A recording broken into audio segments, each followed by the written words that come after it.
Hi hello welcome. இன்றைக்கி ஒரு mini vlog. இன்றைக்கி என்ன மினி விலாக்னா மறக்காமல் லைக் பண்ணுங்கள், ஷேர் பண்ணுங்கள், சப்ஸ்கிரைப் பண்ணுங்கள். இன்றைக்கி வெஜிடபிள் பிரியாணி ரெசிபி பண்ண போகிறோம். அந்த ரெசிபிக்குள்ளே இதெல்லாம் பண்ணுறோம். ஃபஸ்ட்டு பீன்ஸு கேரட்டை ரெண்டுத்தையும் குட்டி குட்டியாக வெட்டிடுவோம். அடுத்து உருளைக்கிழங்கை கொஞ்சம் க்ளீன் பண்ணிவிடுவோம். அடுத்தது உருளைக்கிழங்கு க்ளீன் பண்ண உருளைக்கிழங்கை சின்ன சின்னதாக வெட்டிடுவோம். ஈவனாக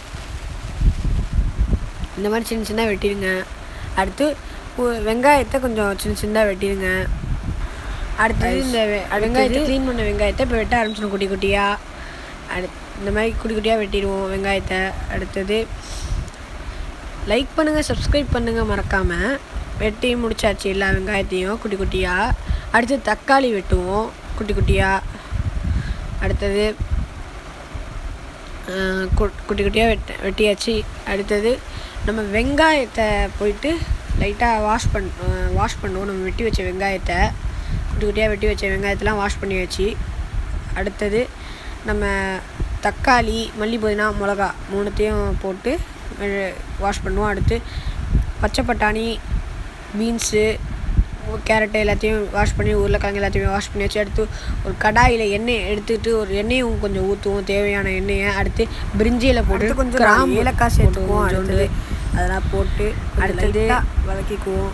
லைட்டாக வதக்கிட்டு கொஞ்சம் பொரி விட்டதுக்கப்புறம் வெங்காயம் நம்ம சின்னமே வெட்டி அதை எடுத்து கொஞ்சம் எல்லா வெங்காயமும் போட்டுருவோம். வெங்காயத்தை வெட்டி வச்சது எல்லாத்தையும் போட்டதுக்கப்புறம் நம்ம அது வரைக்கும் அடுத்த வேலையை பார்க்குவோம்.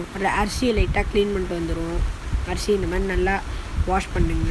அடுத்தது வெங்காயம் கோல்டன் ஷேடு வந்துருச்சு, அது நல்லா வதக்கிடுவோம். திருப்பி வதக்குனதுக்கப்புறமா தக்காளி இதெல்லாம் வெட்டி வச்சுருந்தோம்ல அதை எடுத்து போடுவோம். அடுத்து இதில் பாருங்கள், தக்காளி, மல்லி, புதினா, மிளகா கழுவி வச்சுருந்தோம்ல, வாஷ் பண்ணி வச்சுருந்தோம்ல, அதை எடுத்து இப்போ போடுவோம்.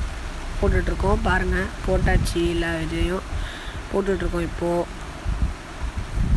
இந்த மாதிரி போட்டுடலாமா? போட்டாச்சு. இந்த மாதிரி எல்லாத்தையும் போட்டாச்சு. இப்போது எல்லாத்தையும் போட்டு கொஞ்சம் வதக்கிடுவோம். அடுத்தது வதக்கினதுக்கப்புறம் லைட்டாக விட்டுருங்க.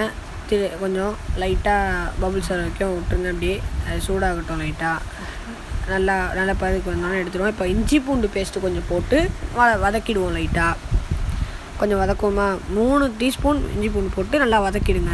சில்லி பவுடர் ஆட் பண்ணி நல்லா வதக்கிடுவீங்களா? அடுத்தது நல்லா வதக்கியாச்சு. கொஞ்சோண்டு சில்லி பவுடர் ஆட் பண்ணி, கேரட்டு, பச்சை பட்டாணி, உருளைக்கிழங்கு குட்டி குட்டியாக வெட்டி இந்த மாதிரி ஈவன் சைஸ்க்கு அது எல்லாத்தையும் இப்போ போட்டுருவோம். பாருங்கள், இந்த மாதிரி போட்டாச்சா? போட்டு நல்லா வதக்கிக்குவோம். போட்டாச்சா? இப்போது எல்லாத்தையும் நல்லா வதக்கிடுங்க. நல்லா வதக்குங்க. மஞ்சத்தூள் போட்டதுக்கப்புறம் கொஞ்சோண்டு மல்லித்தூள், அடுத்து மஞ்சத்தூள் கொஞ்சோண்டு போட்டுக்குவோம். மல்லித்தூள் போட்டதுக்கப்புறம் இன்னும் கொஞ்சம் 1/4 ஸ்பூன் மல்லித்தூள் சேர்த்துக்குவோம். அடுத்து கரம் மசாலா கொஞ்சம் சேர்த்துக்குவோம். கரம் மசாலா சேர்த்தாச்சு. இப்போ எல்லாத்தையும் போட்டதுக்கப்புறம் நல்லா வதக்கிடுவோம். நல்லா வதக்குவோம். கரெக்டாக வதக்குனதுக்கப்புறம் லைட்டாக விட்டுருங்க. அப்படியே அது பாட்டு இருக்கட்டும்.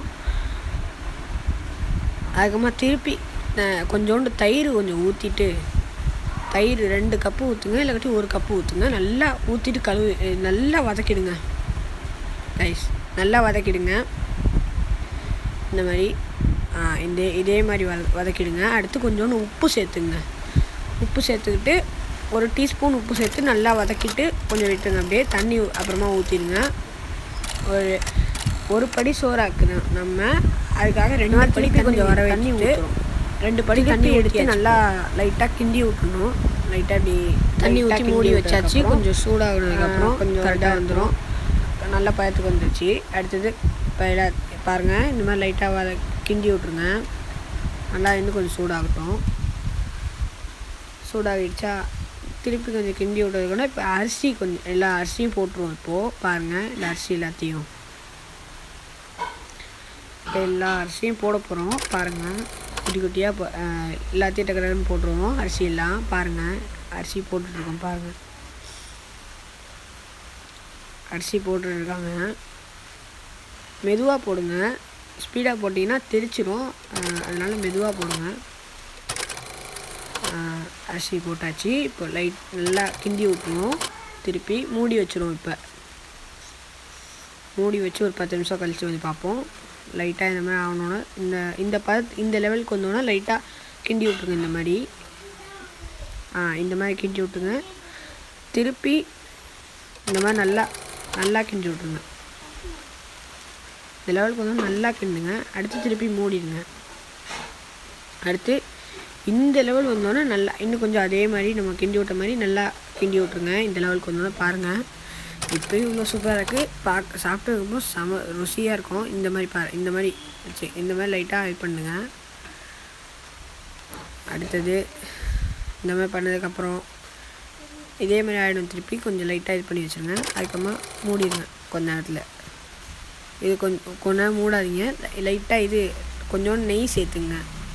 இந்த மாதிரி நிறைய நெய் ஒரு 2 டீஸ்பூன் நெய் சேர்த்துங்க. அடுத்து இது பண்ணி அதுமா இது இந்த 2 டீஸ்பூன் சேர்த்ததுக்கப்புறம் லைட்டாக இந்த மாதிரி இது பண்ணிடுங்க. மேலே லைட்டாக நீங்கள் வச்சுருக்க ஸ்பூனால் லைட்டாக இப்படி இது பண்ணுங்கள். அடுத்து இது லைட்டாக பரட்டிட்டு இது பண்ணுங்கள்.